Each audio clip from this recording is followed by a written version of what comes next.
Welcome to the Corona Chronicles, episode number 6. I'm your co-host, Jay Reason, and I'm here with the one and the only Danny Diablo, Lord Isaac. What's up, bro? You hear me? I got you, man.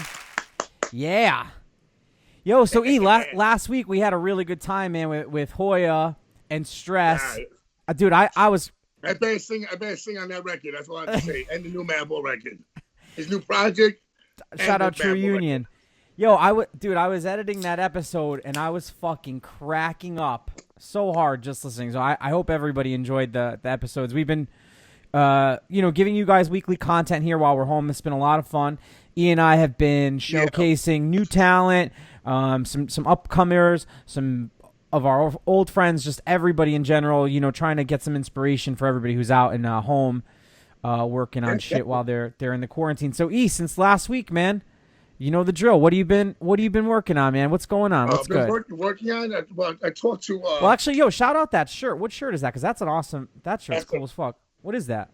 Black. There's a company called Black. It's crazy. You like all that devil crazy shit. Yeah, I love that shit.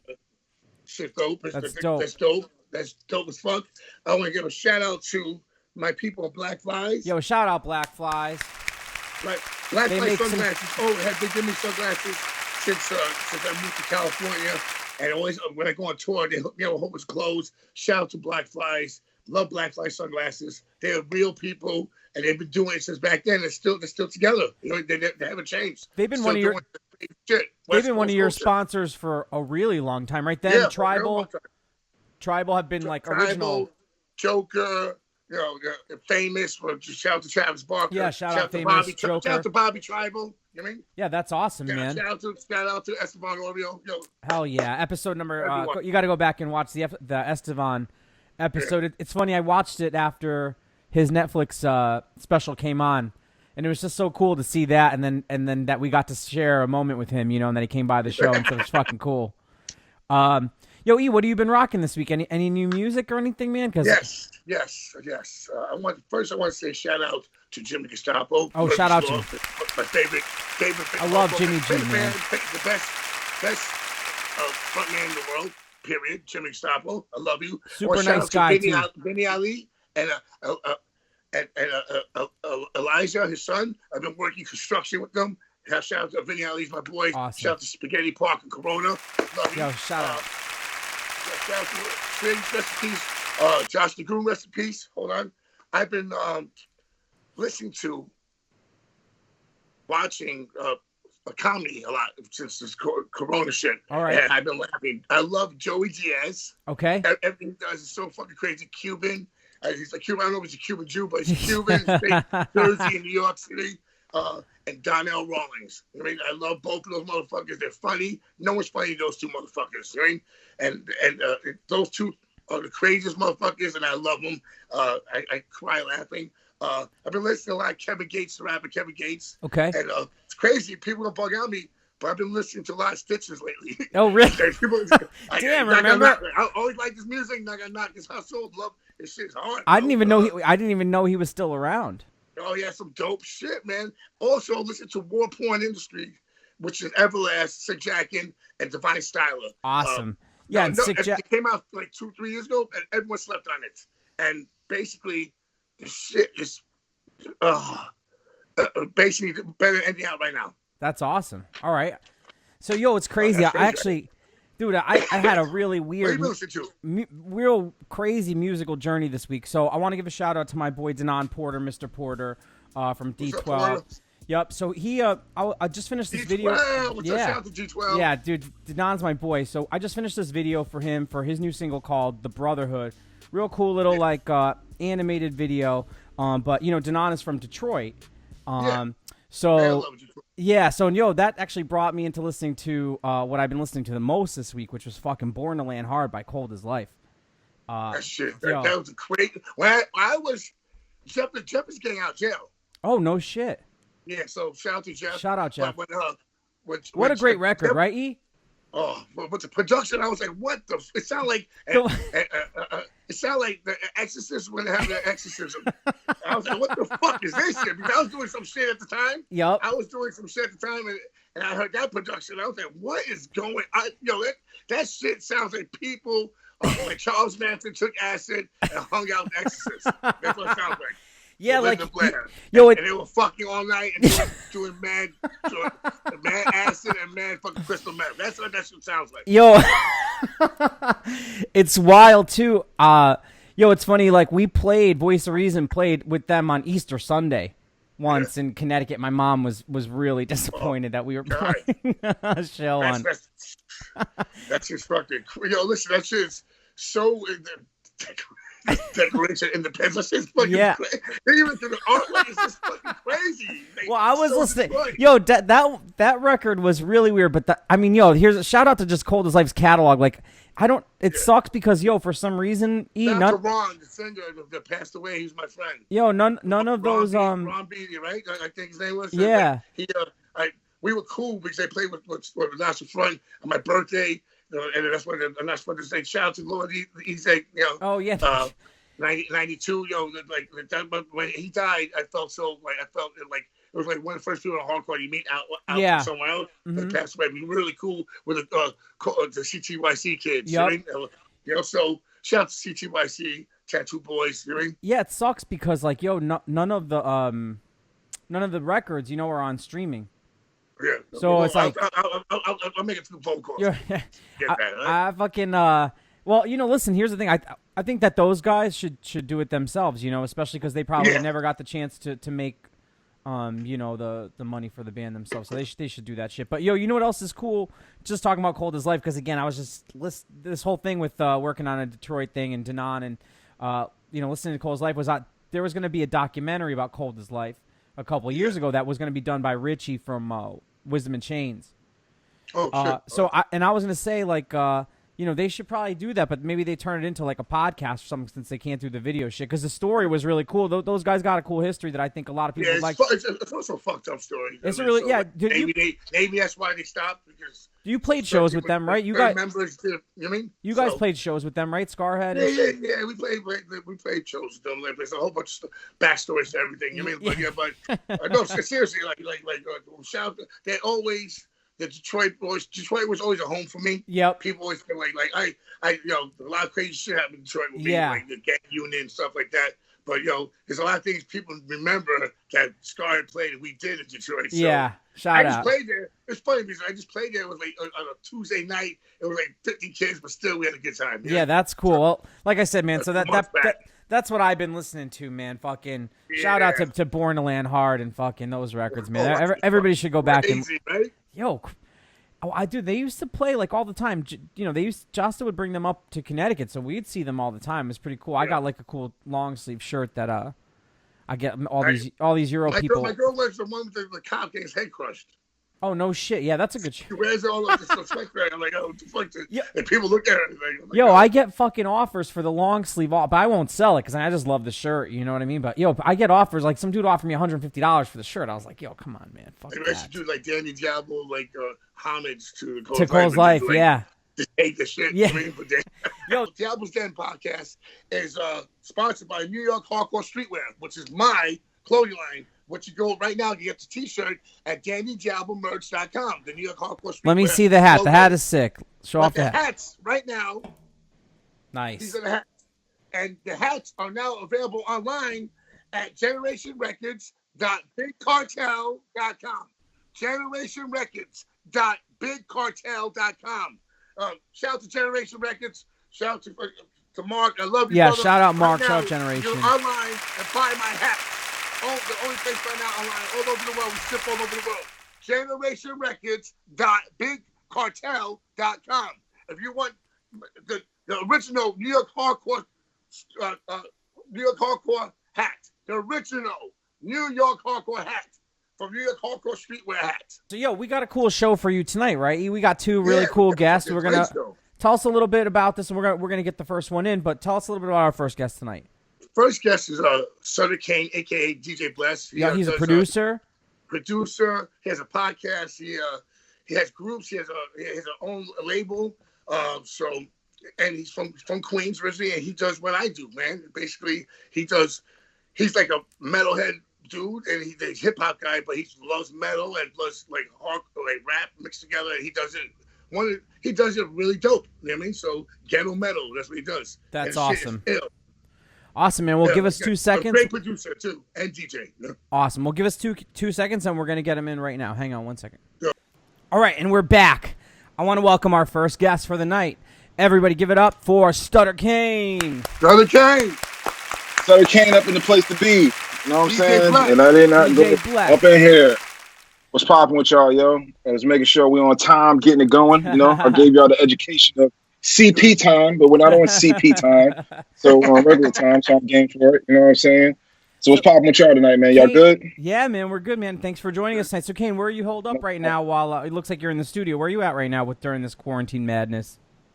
Right now, I'm in South Carolina, man, and stuff. Stuck in the studio. Just been working like my ass off and stuff, man. Been working on a ton of projects.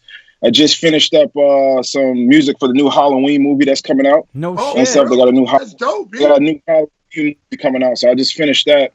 My song "Winter Music Part 5" is on there, and a couple other tracks. So No shit. yeah, I just finished that. Dope. Yeah, so it's supposed to be coming out pretty soon. I didn't get the date yet, but as soon as it does, trust me. That's Yeah, a big move, bro. Hell yeah, and I just did Big music move. for HBO's Righteous Gemstones. That show they got on Oh, there. I love that Yeah, show. Danny McBride is the and Danny Yeah, McBride yeah. worked on Halloween too, right? Exactly. Yeah, he worked on Halloween too. Yeah, so I got like right in that crew now. So yeah, so God, I that's got like awesome, man. Yo, music. that's right. So- So, Kain, before we go too far into your current journey, man, I like to take it back to the beginning and give our fans Queens, a little bit of understanding of our guests. So, for those who don't know you, just give us a quick what I call the elevator pitch for those who are listening who might not be familiar with what you do and who you are. Well, I do pornography on the side. OnlyFans, right? OnlyFans, you know what I'm saying? So, there's beautiful women. Yeah. Beautiful women. You know what I'm saying? Beautiful white women. It's amazing. And stuff, you know, for real. For real, you know what I'm saying? Shout out to New Jack. But yo, check this out. But nah, yo, I started doing this thing. I think I started making music at like 15, man. I'm from South Jamaica, Queens, man, Rochdale. So I started making music. Yeah, I've been since I've been 15 years old. Started DJing first. I wanted to be a battle DJ when I first started, man. I wanted to be the next rock. Yeah, I wanted to be like the next Rock Raider, Qbert type shit. So that was my goal. That was always interesting to me too. After Juice, do you remember the movie? Obviously, remember the movie Juice came out. Yes, come on, man. Yeah. I was like, yo, I remember seeing that in junior high and just being like, fuck, I wanted to grab, a mixer and turntables and thought I could fucking and do it. Well, you know who did the scratches for that was the dude from House Party 2. Remember the white boy with the dreads? Oh yeah, He's no the one shit. Cameron. You know from Long Island. Yeah, Cameron, dude. He was locked up, my boy. He was locked Oh, up. no shit. Oh, Wait, damn. I didn't even know that. Was that the same dude who was in? Young black teenager. Yeah, I was gonna say the same kid who was in Oh, YBT. young black teenager. Yeah, that's him. Yeah. Tap the That's bottle. him. Yeah. Yo, tap. Yo, the- he was doing the Dot Effects style before Dot Effects. Yeah. Yeah. Yo, In that movie, YBT. remember? All right, YBT was really wild. There's no way in 2020 Tap that the would battle ever. and Mr. Cat. Yep, that's him. Yeah. He was the one doing Q scratches. No that was him. shit. Oh, Yeah, that was him doing. Yeah, that was him doing Q scratches, yo. My homeboy knew him when we were kids. He told me that because at the time, I was a kid. And I thought Q was really doing the scratches and stuff. He wasn't Me too, doing man. the scratches, but yeah, it was him doing the He's a scratches. rapper, bro. Yeah, He's so it was so him rap. doing the scratches on it. Yeah, so I wanted to be a battle DJ. So long story short, I was playing football, and then I wound up in Florida, and I met some cats out there, and then I wound up in South Carolina for 2 years, and I met some cats out here, and that's when I started really popping with shit, man. I came out with my first radio hit called "Throw Your Fingers Up," Oh no which shit. I got a first Radiohead's production, and then I got signed to MCA. I'm giving you like the behind the movie. Oh, that's you, like, what we read want synopsis. here on the podcast. Yeah, I'm not man. giving you the whole. Yeah. So long story short, I got my deal. I got my deal with MCA Universal, and then from there, that's when everything shot on. I met Little Kim. I produced her, Outlaws, Keith Murray. I mean, shit, man. My discography is Keith Murray ridiculous, was the man. best, bro. yeah. Yeah, my I saw him on my discography. DMX show like a couple months ago, like 6 months ago. Yeah, definitely, man. But the whole time, I always kept Never So Deep Records going, yo. And then what happened was in 2004 or 5, I went ahead and started doing the ghetto metal stuff because I've always been in the metal since I've been a kid. Rap Yeah, was I want to secondary. talk about that. Metal stuff, was too. first. Yo, first Yeah, of all, I want to say something. When I first talked to Sutter Kain, because a lot of people try to do what we do. You know what I mean? We Yeah, mix of course. the rap and fucking The the metal, metal, the guitars a lot. And most of the shit times it sounds weak and it doesn't sound right. Yo, he's the first person for me. He's the first person that really makes it sound natural. You know what I mean? His production's so dope. You know It's probably because you're a man. fan of the music, right? And I was understanding. yeah, that's what I was about to say. Let me dive into that. See, the whole point with the ghetto metal is this, man. I'm a fan of the music. So the stuff that I sample and listen to is stuff that I listen to. It's not like it's not like some gimmicky shit like, oh, that's a dope break, let's use that. Fuck that. Yeah. Nah, yo, it's like I actually like the music and I listen to the bands and follow the bands. You feel what I'm saying? And I got bands who hit me up and be like, yo, can you sample our stuff? You feel what I'm saying? Because my whole mind state with the ghetto metal is this, man. I took the most brutal part of hip hop and the most brutal part of metal and meshed it together. Right. You feel what I'm saying? And just like back in the days when hip hop first started, we should take the breaks, you know what I'm saying? And then make the beat out of that. And I thought the same mind state for ghetto metal, yo. When you got that break, that's the part right there. Like that's the shit that makes it. You do it in with the bass, and it's like it's churning. It's churning. Exactly. You know what I mean? Like this. You're in the pot. You know what I mean? Like you're in there. A lot of people can't do that, bro. A lot of people. I appreciate that, man. Kain, what are some of your favorite artists, like metal artists, to sample? Damn, that's giving out a good secret, bro. Well, you don't have to give all. You listen. You don't have to give too much of the secret sauce. Metal artists. I put it this way, man. I feel like I am the new one. I feel like I am the embodiment of what Ice-T wanted from Body Count. Wow. That's how I feel like my style is. Like, you get what I'm trying to say, like, completely. Because I remember buying a Body Count tape when I wasn't supposed to be listening to Body Count. Like, you feel what I'm saying? I think I was like in 5th grade. I had to ask my dad, like, yo, can you sneak and buy this for me? Because my mom's wouldn't let me listen to none of that shit. So I had to sneak and get a Body Count album, man. It was one of the best albums I've ever heard in my life. Crazy, oh my god, so crazy back then. Yo, the production is ridiculous on that, man. The production is nuts on that, man. They had the controversy of Cop Killer getting pulled off the record and stuff too, so it made you want it even more, you know? Shout out to Ice-T, that's my man. Yeah, shout out Ice-T, man. Yeah, but like, I sample a lot of like deathcore, like Black Dahlia, stuff like that. Like that's a lot of hard shit, man. Yo, Kain, I'm gonna have to slip you some of my band stuff and see if you could chop it up. Definitely. No, hands down. That's what me and Danny was talking about, man. Hands down is doing that, man. So when I started that, man, I started that shit out the love, man. You feel what I'm saying? Like it was like the first sample I sampled was from Autumn to Ashes. Oh, I love and that's how it did. Like Kane made me do it. The August Underground album is like As Death Takes what's August Burns Red, shit like that. You know what I'm saying? So a lot of like between metalcore, deathcore, and all that stuff, man. But for me growing up, man, I didn't start getting into hip hop until like 7th or 8th grade when I got to junior high school. Before then was all metal bands. You feel what I'm saying? So so metal came, rap came second. What was your discovery in music first? Like what were those first influential records to you that you picked up that you were like, man, this is the path that's making me want to discover production and how this all comes together and how these sounds go together, you know? Well, growing up in New York, man, you listen to Funk Flex at night at like 9 o'clock. Yep, so the whole DJ scene at the time made me want to get in production. How they did. First, I wanted to be a DJ. Production wasn't even in my realm. Right. You didn't even understand that yet. Right? Yeah, I didn't even get that far yet. Understand what's going on, how the production. I didn't even get that far yet. But when I got into production, the people who influenced me was like RZA, Manny Fresh, 3-6 Mafia, like anything with some energy, man. Right, like, I like anything with energy. So coming from the metal scene to the hip hop scene, it's all about energy. You feel what I'm saying? Like I wasn't really into the laid back shit too much. It was more of me. Like I like a lot of the West Coast shit. I think the first rap album I ever bought was the Eazy-E joint when he was dissing Dre. And I think the second, Dre Killer. Yeah, that was the first one. Yeah, Dre Killer. I worked for Relative Records in Hollis. Oh no shit. No shit. Yeah. Avenue. Okay, yeah. So that's what I'm saying. So that was the first one I bought. Was that album. I think after that, I bought the Wu-Tang album, and then once I got into Wu-Tang, it just took me to a whole nother plateau. Yeah, I mean, the production on that first on that 36 record is so fucking insane, man. It's like I like all the dark shit, man. Like I've never been. If you follow my career, follow my music, and cool if you follow everything from Sutter Kain on, it's a lot of it's all dark, gloomy, like it's dark. Shit. It's crazy. That's my shit. You never show your face in the videos. You feel what I'm saying? Like that's just my shit. I mean, I'm into horror movies. I'm into a lot of shit, man. But I just always like horror. I always like the dark shit. I always like anything with energy, man. Like I said, that's always been my shit. I think that's why I gravitated a lot towards a lot of like West Coast producers and like, you know what I'm saying? Because they always have a lot of energy in their stuff, yo. Including even with like Cypress Hill, a lot of energy. Like you feel what I'm saying? Like Muggs is one of my favorite producers. My boy, one of my good friends, but he's one of the dopest. But him and also Public Enemy, Vietnam Saddler. Those they did the best production. Those guys. I was a huge Public Enemy fan, man. A huge Terminator X, all that going. Favorite Black Planet.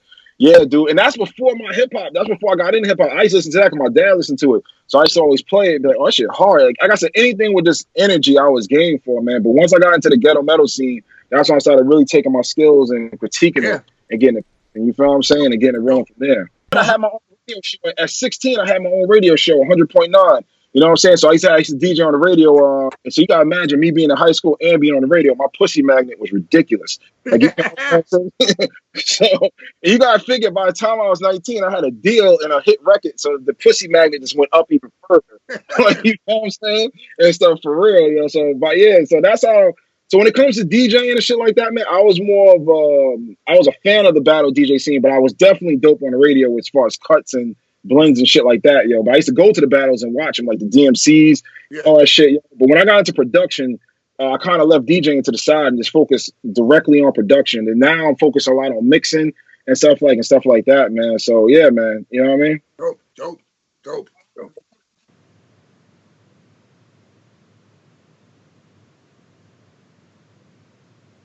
Yeah, I remember all your first baby, like your first. Like the first thing you love that you like. Oh, shit, I love doing that shit. I put it this way: my first project I ever did was with a group called Sutter Kain that I came up with when I was in high school, and that we had some radio success and everything. And that was the first project and first album I ever put out. I think it was like 1998, 99. That was the first one I ever put out. I produced from front to back. I had my homeboy Taz mix it. I had my homeboy Ray C, who did all the Cash Money records. He mastered it for me. Oh shit! So, yeah. So that if you look at my Instagram, that picture of me and that brother Ray C. Ray C is one of the illest mix engineers to ever touch a mixing board. He's done all the Cash Money records. I mean, everything. Give him credit. You know what's crazy? Those are the people that don't know that make all these stars. As in the producers, the string arrangers, the guy who does the beats, everything. I mean, the people that work in the music in the back. I agree. Yeah. Everyone has a team. Everyone has a team that makes them good.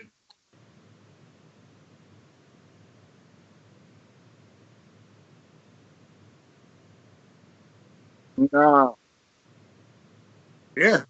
I'll put it this way. Everybody who's listening now who follows like a lot of mix engineers and producers, like the people I've worked with and been around is like Dexter Simmons, who did all the Dark Child stuff, like all the stuff. I've been around Dave Prasada, who's got Prasada's Place now, which is one of the biggest mixing spots. He put my first studio together. Ray C. I mean, I've been around a lot of guys, man, throughout my career, man. Cool, and I used to work for Capitol. So that's the whole point. I went from Universal. Yeah, I went from MCA Universal having my label deal. Then when in-house producer. Like, all right. At the time, MCA was grooming me to be like a prodigy producer. You get what I'm trying to say? Like they knew how nice I was at that age. I was only like 19 when I got my deal. So the whole point is they knew how nice I was, and they was grooming me to be that next nigga. But then the company had shut down. When they shut down, I went over to Atlantic. That happens all the time. That happens all the time, bro. New people in charge, a new guard. Yup, exactly. Right? They dropped everything, yo. So I went over to Atlantic for a while. Then after that, I met Wendy Goldstein, and I went to Capitol. And that's when my career really shot up. When I went to Capitol, when I used to work for Capitol in LA, I went and did that situation. Boys there? You know who was there? Cottonmouth Kings was there that year. There's Suburban Noise now. Yeah. I toured with those guys. Yo, those motherfuckers sold out shows. Yeah, I believe it. Sold out shows. Yeah. So they sold records, those guys. Yeah, no, I totally believe it. So I went over there, and then after that, I started just doing a lot of like with my Never So D record stuff. So I put out my own records, but still keeping my industry connect. Like even right now, like I said, now I'm getting more into the movies. You feel what I'm saying? So now, like I said, I got the Halloween joint. Exactly. I got offered Ozark, but I missed the deadline for the new season. I love that season. I'm on the first season. I got offered Ozark, but I missed the damn deadline for it, man. I was like, I don't know what happened, man. I think I was busy on a project. I don't know what happened. But I think I was busy on a project, and I just couldn't get to it in time and stuff, yo. But now, like I said, man, my latest one is the Righteous Gemstones and the Halloween. The Halloween one, I wanted a lot because I want to be part of that history of John Carpenter. You get your foot in there and you just go. You get your foot in there and you work more people. My thing is this, because I produce artists also. And of course, yeah. And when you get meet legendary other people that produce music, you you learn everyone's different ways. You're like I know some artists act like jerks when in the studio with someone else's producer. I'm like, yo, shut up and listen to this guy because you can learn something. Everyone has their little secrets and stuff like that, and you go around and you pick shit up from other producers. That's how you do it. No, right? I totally agree, man. And you gotta understand, man, now we're in the producer's age. This ain't like back in the days where you had to have an artist. Now we're in an age where a producer could put out an instrumental album and be bigger than a fucking artist. Yeah. You know what I'm trying to say? It's a total, and the whole point I always tell you like this to a lot, like, see, a lot of artists, man, think that they make the producer and everything else, but I've never been to a club that plays an acapella record the whole night. Like, you get what I'm trying to say? Yo, for real. So, yo, man, hear my voice a cappella, people be running, bitches be running. So I never heard, man. So I think everything coincides when the vibe is good on the artist end, and the vibe is good on the production end, and when the vibes are good, everything works out good. But when one got an ego and I'm the type that don't have patience. So that's the worst shit in the world. You feel what I'm saying? Like, for real. So I don't have patience. So for me, it's like definitely gotta have patience, and we have the same vision of what we're going with. You get what I'm trying to say? If you're gonna work with someone and do a record, and it kills me when people do a record thing, then also one guy just doesn't put the effort the other guy doesn't. I'm like, yo, bro, that's very weird. That's it also sometimes when there's two egos, some people can't take that. That's the guy that's not gonna do anything good, because if your ego's that big, can't work with other people, no one's gonna like you, bro. You know what I mean? Not at all, man. That's the whole point, man. And that's why I said you gotta make good business decisions, good relationships, and just be chill, man. Just be a chill dude. Like, you ain't gotta be an asshole. Just be chill and do what you do. If you good at what you do, niggas will come to you. Like, straight up. Check this out. Your label, Never So Deep Records, right? Yeah, that's mine. So wait, hold on. How many artists do you have on the label? Right now, I only got 2 because that's all I wanted. I got rid of Darko? Yeah, me, Donnie Darko, and Apollo Valdez, which is Pull the Fucking Trigger. Both of these cats are nice. Awesome. Nice. Yeah. That's the whole point. See, one thing I learned about having a label, man, you gotta, and this is nothing to the people I've worked with at all. I just know this through life.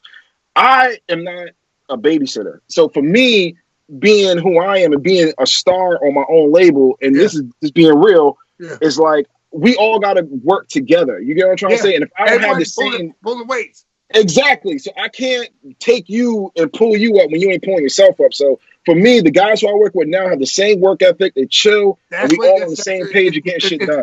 Very rare you have that, because a lot of people also, like, if you get, because I have Ill Rock Records, I have E-Train Records now, and Ill Rock was more of a movement, but it got to a point, other artists got jealous of other artists. And I was like, see, I ain't got time for that shit. It's like, girls, man. It's crazy. I'm like, just worry about yourself, bro. You know what I mean? Just shows and do new music. You know what I mean? That's all you have to do. I'm just glad for this era here, man. Like, I got as a producer, now I got like all these endorsements. So basically, like how if I was a basketball player, I'll be endorsed by Nike. As a producer, I'm endorsed by. I see you install your shit, your beat makers, so I'm endorsed by exactly. So I'm endorsed by these guys now, like Rupert Neve. I'm endorsed by West Audio, Handsome Audio. Now they got me almost. We in talks now for being head of urban over at Dangerous Music, which is a big company for music equipment. So just stuff like that, man. You as an artist or a producer got to venture out bigger than what you do with the mic or what you do. For sure. I got a coffee company. And I learned a lot of that, man, from just seeing how sports players be, and from being around like guys like Juicy J, DJ Paul, seeing how they around. You feel it's like, if you look at the second Project Pat album, my name's in there in the special. Oh, your Project Pat's so dope, bro. Chicken head. That's what I'm saying. So I learned a lot from being around a lot of these dudes, man, on how they operate things, man. So you gotta take your brand to the next level, man, which a lot of guys just fuck up and don't do. Yeah, I watch a lot of people do it, but like E40 did that. Man, yeah, of course. Smart, they're just smart and go in there. You know what I mean? Like, now. Be Real does it now with the weed, so it's cool. And podcast. You have a podcast too. Yeah, right? He does. Yes, I do have a podcast. You too. You have a podcast. It's called You Must Be Out Your It's called You Must Be Out Your Damn Mind. It's straight up the most unapologetic, most politically incorrect. Kane, when are you going to have Danny and I on as guests on yours? A crossover Dude, I would love episode. to have I would love to have you. You know what I'm saying? I'm down, man. Set it up the cross. Yeah, you know definitely. Remember back in the day, they would do the crossover episodes where, like, Laverne and Shirley would come to Happy Days and shit. So we'll come. Yeah, no, I know exactly what you're talking about. Now we're gonna definitely talk about that after the show, hands down, man. Yeah, totally randomly. You know what I saw the other day? Remember the Jerky Boys? Oh, that's my boy Kamal. Kamal. That's his boy Kamal. Really? Are they coming up? I'm doing a movie right now. Listen, I'm doing a movie right now with Kamal. Really? Listen, I was just filming across the street with the Queens Criminal Courts on Queens Boulevard. Yeah, I know exactly. 2 days before shutdown. Yeah, we did it. We actually, we talked about it I think in the last episode. Yeah, that's my man. Yeah, Kamal's gonna be on soon, man. You know that Kamal played bass, guitar, and hardcore bands. You know? I didn't even know that, man. I know Kamal, his manager, and I knew his manager like back in the days. I forgot the dude's name, but yeah, he used to hang around here a lot as if I knew him. But I thought about them randomly, and I was like, man, what happened to the Jerky Boys? Yeah, well, there you go. You were putting it out in the universe, dude. Come on, shout out to my man, Kamal. Shout out Kamal. Shout out to Kamal. You put it out into the universe, and it turned out Danny knew the guy. Yeah, see? crazy. Yeah, I was like, damn, because I don't know why I just thought about it. I'm like, man, what happened to Jerky? Like a random fucking thought. He's from Queens. He's from Astoria. He's from Astoria, in the Lower East Side, but his parents are divorced, so he lives in Astoria, Queens, and the Lower East Side. Well, nice. Kane, before we let you go, man, give everybody, where can we all find you online? Give a shout out to your Instagram and everything, so where people can find you. And do you accept music from or do you accept unsolicited, rapper hits? Send me shit, man. Hell yeah, right. You never know, man. Okay, check this out. You can find me on Instagram at Sutter Kain. KAIN-NSD. So that's Sutter Kain NSD. Our website is neversodeeprecords.com. You know what I'm saying? So you can check that out there. And send me all the music to my inbox on Instagram. And so that's how usually be Hold on. Yeah, check out right now. Before the World Got Us, Sutter Kain's new fucking record album. The shit is fucking bonkers. Awesome. Get it. Yeah. Now. We'll plug that shit for sure. So new Kane, album now. My man's promoting it for me. That's what I'm talking about. Kane, when you're back in the city and shit gets back to normal, we're gonna have you come into the studio because we usually do this in person. Yeah, that's what I was gonna do. That's the whole point. Like, I was on my way up there until this whole Corona shit popped off, and it was like, man. Listen, here's the thing. It was all messed up. It's been unfortunate, but Danny and I have been productive doing a shit ton of episodes. I think we got more Corona Chronicles than regular episodes, and we're just. So we got the new album out right now. Before the World Got to Us, and we got the next album dropped in a couple weeks after the World Got to Us. You know what I'm saying? So it's a 2-part series. It's a series. That's dope, bro. Concept. Yeah, it's a 2-part series. Before the World Got to Us and after the World Got to Us. So make sure y'all check out that new album now. Follow me on Spotify, Apple iTunes, all that shit. Wherever you listen to music at, you'll find me. Just follow me there. Pretty soon to be a Danny Diablo and Sutter Kain. Exactly. Yeah. Awesome, so man. don't worry. I'm trying to tell you. Too. On my side, the pussy magnet goes up further. Listen, goes up even further now. I'm holding Kane to doing this crossover episode because I want to go on his show too. So we're gonna do it. No, I'm totally I'm gonna go plug. I'll plug my label and shit on it too. We'll go. Hey, also, he works with Vinyl. We need a Vinyl Connect. Oh yeah. Hell yeah. Kane, Kane, I'll have to tell. We'll text you. I'll text you after the show because there's a bunch of shit I could talk to you about for sure. But I got you, bro. Yo, man. So, dude, thank you so much for swinging by tonight. That was awesome of you. High five. All right, man. Talk to you guys soon. Thank you. High five. Yeah, so hit me up, man, anytime, man. I appreciate all y'all. Thank you for having me on. I go by the name DJ Bless, aka Sutter Kain, and I'm out. Awesome. Love you, brother. Peace. Thanks, Bless. I love you too, bro. Peace, y'all. All right, and we're back with our second guest of the night. So, Isaac, why don't you give a welcome to our guest, our second guest? Give a little introduction. I want to say, right now, my brother, one of the illest people talk all this crazy shit, like best Latino rapper, Mexican rapper, essay rapper. He's not essay rapper, first of all. Essays don't know about concepts. And fucking right? He's the fucking illest West Coast underground rapper. That's my brother, Sick Jacken. Yeah. My brother. Yo, what's up, Jacken? Thank you for joining us on the fucking Corona Chronicles over here, man. Podcast. Where are you holed up right now? You're in your car? I'm in the car right now. I got my son running around like a maniac right now in the house. I have to step out and jump in the vehicle real quick. I feel you, man. So what's good, man? You're in LA, you said? I'm in LA right now. Yeah. You can't really move around these days. They got everybody on house arrest. I saw. I saw yesterday they announced that you guys are going to be. Crazy. It was crazy. They shot 3 him more there, months. right? They shot him there, the cops. 3 more months, bro, and then and then you got. I mean, out here in LA, you're starting to see all these fighter jets flying over. Who knows what the hell's going on with these people, you know? But I'm just trying to stay away from everybody as usual. Quarantine was my before routine. Yeah, that's what I said to Isak. I was like, that hasn't really interrupted that much. That was kind of what I always did anyways, man, stay at home and work on shit. So, so what have you been working on in the quarantine, man? I got we just released a track. My brother G-Bone produced it. It's called King. Awesome. I dropped it a few weeks ago. It's been doing good.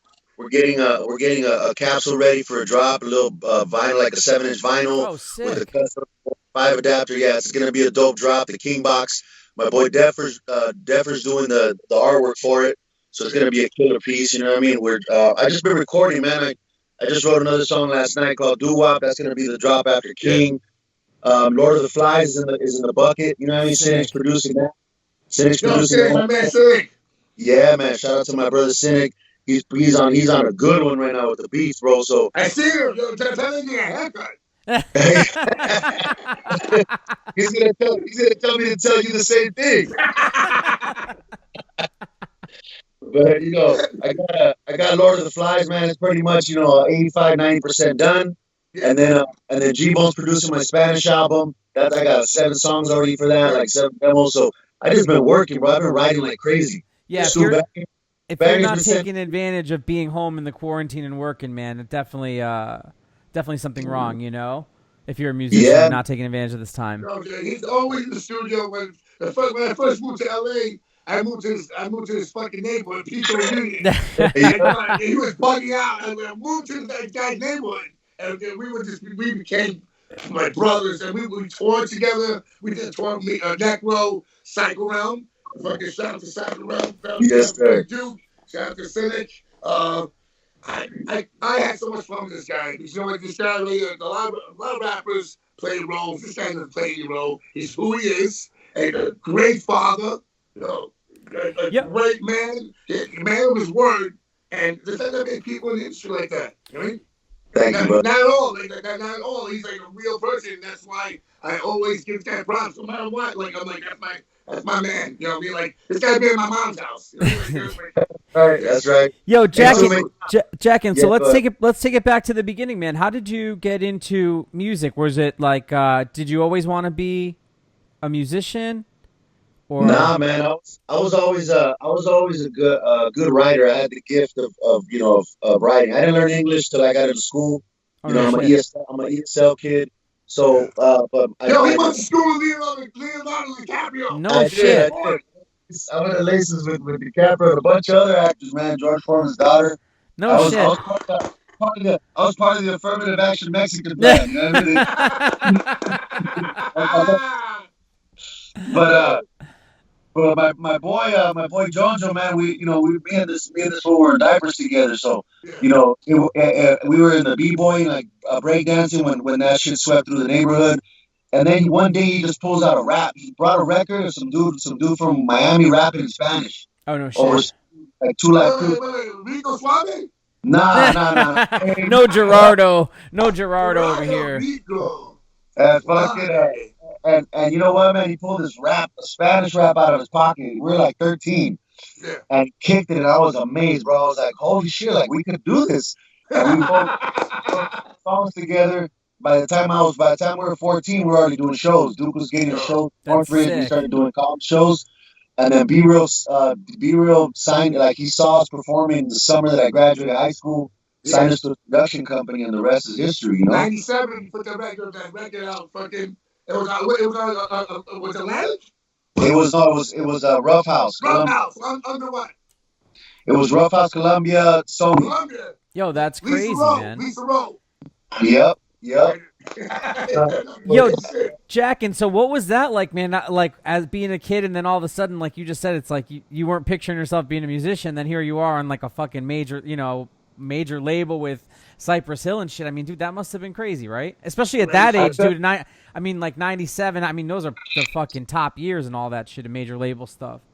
You don't expect it. I mean, there's no way, especially back then. Nowadays, everybody can put their rapper and YouTube their own videos.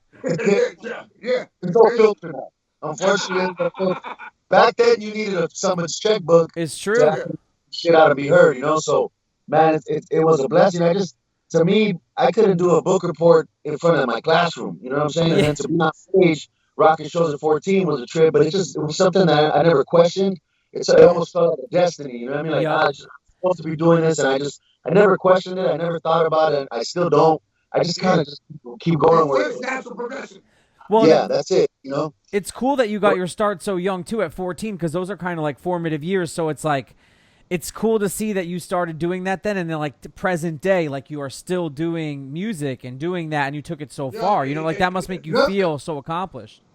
He's been all over the world, man. He's like me. We go all over the world, but the thing that people don't know about this guy, he can rap in English and Spanish. But this nigga kills it in the fucking production, the beats game. Yeah, let's this guy was the illest beats. Yeah, Jacken. He's in the crates and no one knows that. I see this guy. I watch people, and he's like, he's like Juju when it comes to that style. They know, they look and see the little places all over the world. Like, I got it. I mean, what is that? Yeah, a lot of people don't know. A lot of people don't know that I produced the Cycle Road stuff. You know what I mean? Like, the first album, like 6 beats, right? First album, the only one I didn't do was Premonitions. TRT, rest in peace, did that. Whoa. Book one, I did everything except for Earthquake Weather and Winter Revolution. Crow Soto did those two, and then on book 2. Oh, and the Puerto Rican nigga, right? Yeah, he's Puerto Rican. Yeah. Crow Soto. And then book two, I did everything except for like 2 tracks on that too. So, but that's amazing, man. I can get busy with the beat machine. Yeah, no, he loves it. He loves it. Like it's oldies, a funk. It's dope, bro. With you, another thing also, like, I'm gonna tell you straight up. I toured this guy. The tour that I did with this guy, he did a fucking whole album. One of my favorite albums. I'm in the videos, of course. The Mugs. Jacken versus Mugs was on Universal Latino. Universal. Oh, no shit. Right? So, listen. This was on TV one day. I was in my house. I was looking at my TV. The first time was on me on the TV, a regular TV program. On my mom's TV, I came on the radio. I was like, oh, shit. I look good, B. I'm made for this. But, you know what I'm saying? That went all over. Because people understand that, it's cool people in Europe and stuff like that. When you speak Spanish and you get a Latino background, first of all, Latinos everywhere. Europe, all over. Yeah, it's but true. you got every country speaking, and it opens doors for everything. You know what I mean? So that's great, man. It's always cool, growing up and me being Puerto Rican. I'm like, always great to see he's Mexican. I was like, oh, fuck. I was like, it's just dope because a lot of people, like, even though we're from the beginning of hip hop, hip hop graffiti, we niggas can't break dance better than Puerto Ricans. Niggas stay on first. King Cheeto, we got some dope rappers. Prince Marty D, that nigga's Puerto Rican, niggas can't sleep out of me. Seriously. But like Mexicans, Puerto Ricans are like, it's always funny. It's like we're more personality, bro. We got heart more. These rappers got no heart, bro.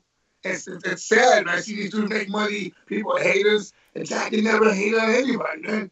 The thing he did, like him and Marks, you gotta do part 2, right? Yeah, we're supposed to work on another record. Hey, who didn't somebody kidnap your CD and like lock themselves in a room for like a month? Oh yeah, shout out Peter Green. Loves them. He loves conspiracy theories. He's like, oh my god. He's like, I love this. He loves Jacken and Mugs. All right, so Jacken, I gotta ask you, because every time we have a guest that's toured with Danny and crew, what's your memory, man? Because we have heard everything. Last week we had Stress on, and he told some crazy. Listen, go ahead. I got one. Listen. All right, go ahead. When you said your story, I said one story. I got something. Violent Voices tour in Europe. Yeah, fucking blast. It was Ezak. It was us, and it was Slane. Slane was doing push-ups at the airport. He was doing push-ups at the airport, remember? And fucking, but Danny, Bro, touring with Danny is like the funnest shit in the world, bro. And then he has a little fucking sidekick with him, West now. Bro, that kid was it, bro. He was tour entertainment for days. Motherfuckers dancing around with fucking techno music and a pizza. Yo, the skateboard he found. Remember MTV Italian skate thing? MTV thing. He busted his ass and just out laughing. There was a Vans. There was a Vans fucking skate event in Riccione, Italy. And this dude just goes and grabs somebody's skateboard and jumps in. The announcer was going, "Oh my god, here goes Gigi. Gigi with the skateboard. He's coming in." Yeah, bro. He fucking came in. He came in and ate shit right away, bro. Oh man. Yo, listen, I got the funniest story ever with Jacken. Slade sober. This is the first time sober. So I me and Slade always have I always tell this thing how I really feel. So we're all sitting down on he can't skate. He's trying to skate from us. So we're on a train. So we're sitting down, and all of a sudden he goes, we start talking, and then I say, so he goes, what are you mad about me about? I said, there's a lot of mad about you. You have the worst cocaine etiquette ever. Remember I told him? You have the worst cocaine etiquette. I said, at least. And then you put your hind shits. He was like, I hate that. Now he's slipping shit in the bathroom and pretending I said, that's the worst cocaine etiquette ever, motherfucker. And you know that. He was like, I'm sorry. I hate that, man. Yeah, like. No, I called that nigga out. I was like, no, I don't care. I hated you when you were high. He said cocaine etiquette, bro. Yo, you need we got to get Donnie Force 5 to make a shirt that says cocaine etiquette and get that in the merch store right away. I mean, if that's not. No, I'm going to tell you something right now. Another thing that people don't say about a mirror with the etching that says cocaine etiquette in it with Danny Diablo on it. There this is the cocaine etiquette one. Yep, there you go. Danny Diablo. Listen, the best thing that blew my mind recently was that Jacken does last year features and kills niggas. And I loved it. I love for him to be real shit. I love him with the features on the Coca. Shout out to the Coca Nostra. For the thing that really fucking blew my mind was Warporn Industries. You, Divine Styler, and Everlast. Shout out to Everlast. Talk a little bit about the Divine Styler. One of the illest, never gets the props. Divine Styler does dope production, can rap. Jacken, tell us a little history about that project. How did that come together? Everlast was doing. He was supposed to do a mixtape to promote his album, right? The last one he put out. Yeah. So he reached out to me to do a feature, and the guy that he was supposed to do the mixtape with ended up dropping out. So he called me the day that I was on my way to his house, and he goes, "Yo, this dude dropped out of the project. Are you down to do the mixtape with me?" And I told him, "Yeah, of course. But we got to get it done in a week because I'm leaving on tour with La Coca." So we recorded that record in a week. I went over there. Divine Styler, you're right, bro, is an ill producer. Pico Union knows about Divine Styler, bro. We love that. So it was a pleasure. It was an honor to work with him. And he was bugging out on me every time I would jump on the mic and he'd be like, "Where the fuck did you come from, bro?" But we started recording. We started recording, and it was just so fluid, man. Everlast is an artist that to this day still has the same passion for music that I do. Like after how crazy is that?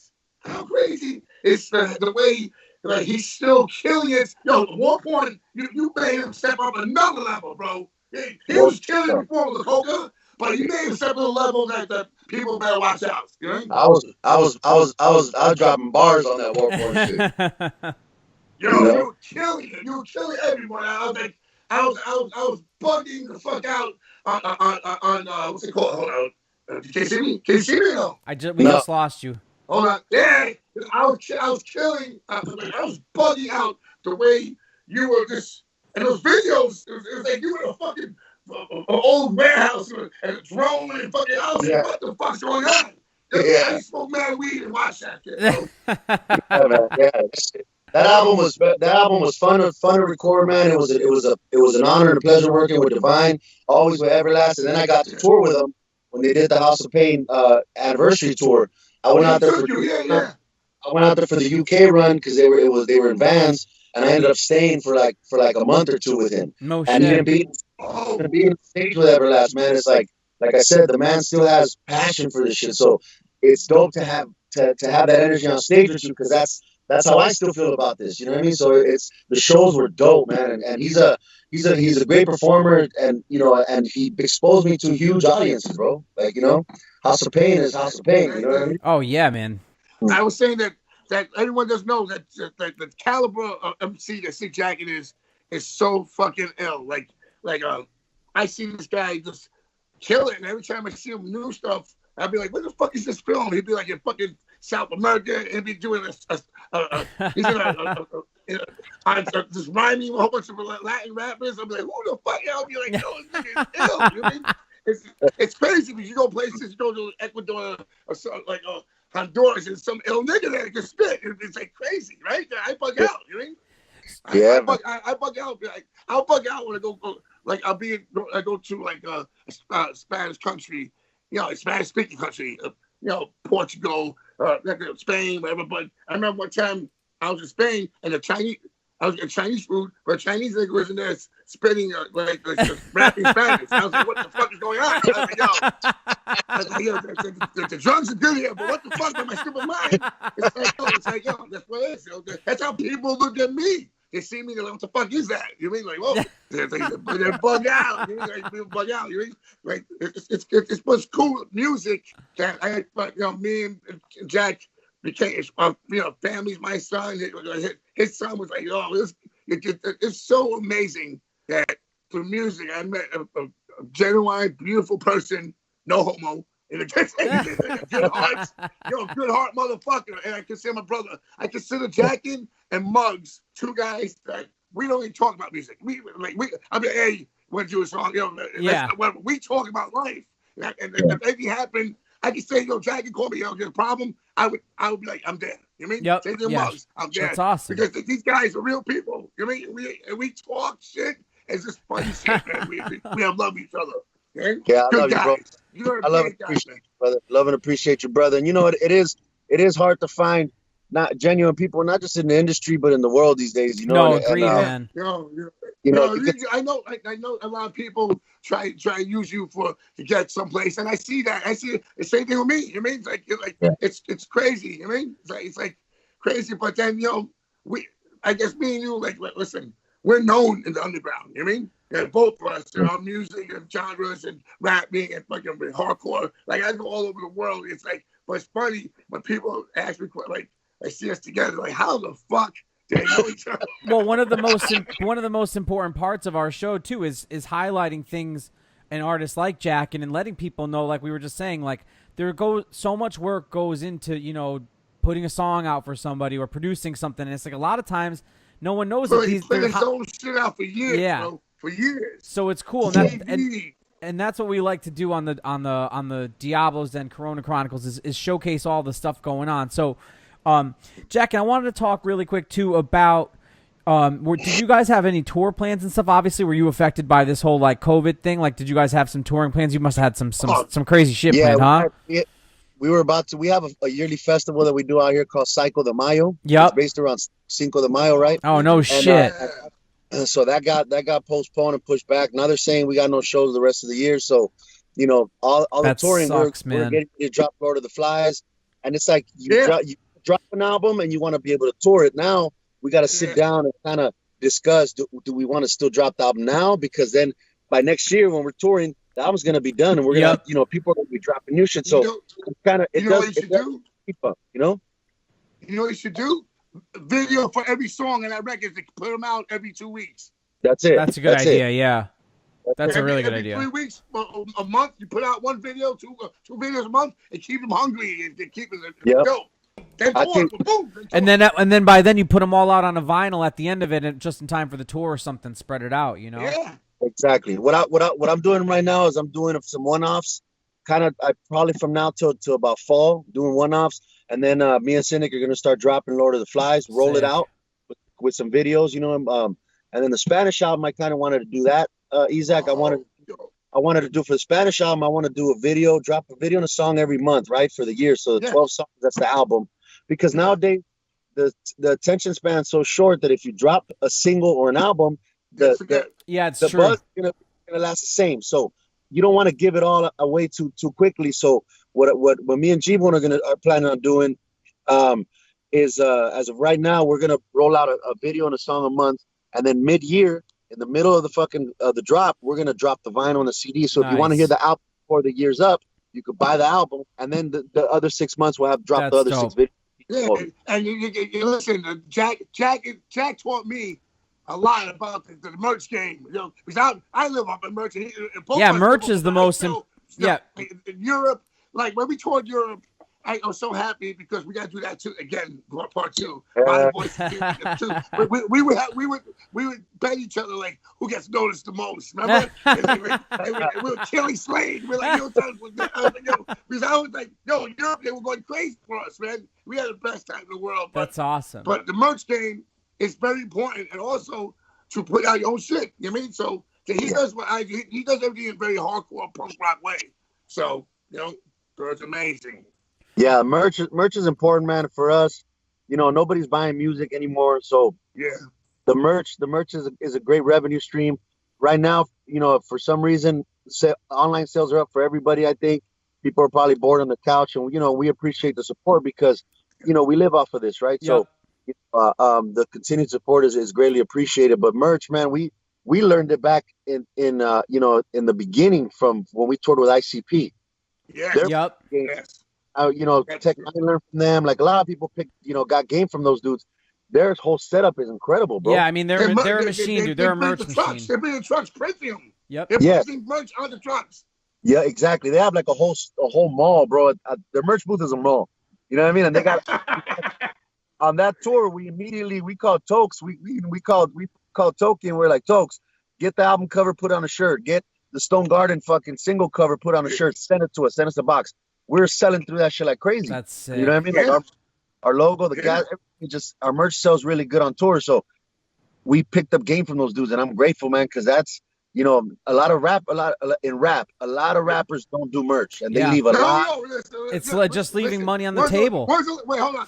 When was the last time you saw a Noriega shirt? And the thing is he would sell so much merch. You know what I'm saying? But back then, I know. Listen, but I never see like underground guys, but real I never see I can't get that Flow Rider shirt. You know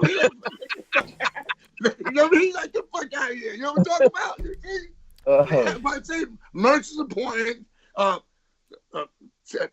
Keeping shit professional because Jack, no matter we go out a bar after the show, thing like this, Jack keeps it professional, and that's the coolest thing. He's a bit. You watch him, businessman. Like me growing up doing music first, no one taught me that. I was more like a Viking at first, punk rock, fighting, grabbing, destroying shit. But as I got older, and I'm 48 years old, and my thing is like, and now I'm getting it. And I'm like, oh shit, you know what I mean? Now, now it's like it's crazy now, because I just want to do that one thing. Like I branched out, like he branched out. I'm doing the acting. I'm doing the podcast. I have my own coffee company. You know what I mean? It's like shit, like crazy. The art. I'm doing art. I'm making money, paying rent, doing graffiti. So sick, yeah. I thought he should take the shit out of me. My mom, it'd be a chocolate glass. But it'd be stupid. You know, like, throw my shit out, you know? And now I'm getting paid for people want to hear stories and shit for being a crazy motherfucker, you know? So 360. Hey Jack, can we plug a little bit about the Lords of the Flies project? Yeah, but plug all your shit right now, and where they get your Instagram, your social media, tell them. Yeah, everything's at Sick Jacken, at the Cycle Realm. Check us out. You can follow us, get all the latest, greatest info right there. The latest thing, like I said, we dropped is a song called King. Go on YouTube, check it out. It's streaming everywhere. Awesome. All platforms. Song called King, produced by my brother G-Bone. Lord of the Flies is a project that's entirely produced by Cynic. He's a fucking